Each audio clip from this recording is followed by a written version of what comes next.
Next question is from Rohan31 Patel.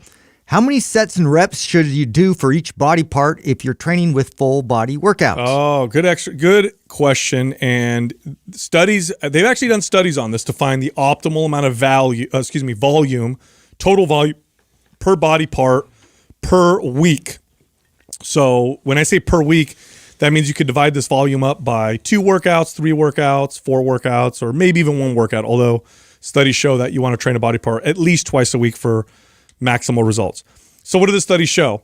It's anywhere between 9 to 18 sets total per week per body part seems to be the sweet spot for most people. Now, of course, there's going to be people on either end of the spectrum, people with extreme recovery and genetics and who can just handle a lot of load and a lot of volume and their body really responds well.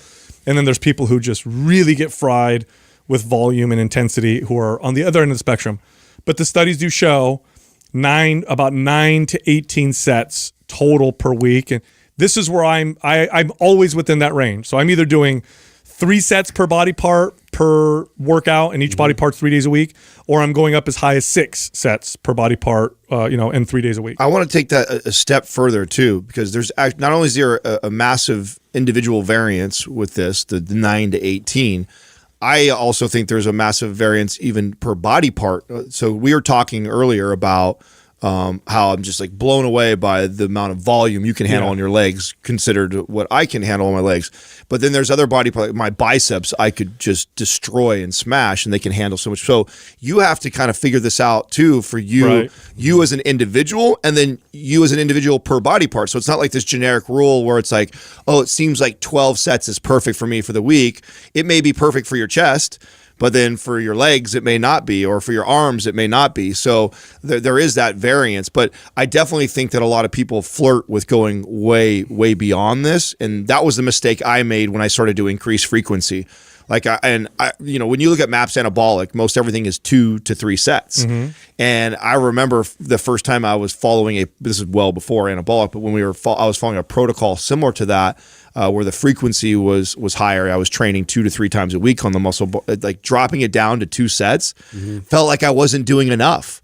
And so I would keep going like, well, I'm going to follow this, but I'm going to do more sets because I know I can, because I could do more. And I was still in that mindset of like the last question of training to failure and keep pushing and stuff. And so it's funny that it does not take as nearly as much as you think it does if you are training with more frequency. This is a tough one for me to prescribe generally, even because like experience also plays a major factor in that. Like coming in, if I get a beginner, like obviously, we're going to work our way through that. Like what kind of volume, is even appropriate for, somebody just being exposed to this new stress to their body. So again, like between everything you guys said, it's like there's so many different individual variances involved in this process, but things to aspire towards, I think, the 3 to 6 kind of set amount is pretty much a general thing that I shoot for. So the recommendation then, based off of like what Sal's saying, the 918, since it's such a wide variance, is that start with the least first and scale up. I mean, the goal always is to do as little as possible to elicit the most amount of change. So start at 9 and pay attention to how you feel and how your body's responding. If it's responding tremendously at 9, there's no reason to scale. Save that for later to scale it up. Yeah, there's a difference, by the way, between optimal sets and then the maximum amount of sets you can handle. That's right. The maximum amount of sets you can handle is not optimal. So optimal may be 12 total sets per body part for the week, but you can handle 18. And that 18 means you can recover from it, but you're not going to get as good as results as you did with 12. What we tend to do is we tend to skip over optimal and go to the max that we can handle. Also, another factor, you said, body parts can be different. It's also exercises, right? So I can handle 18 sets for the week for my legs if it's like, lunges and leg extensions and single leg deadlifts and stuff like that.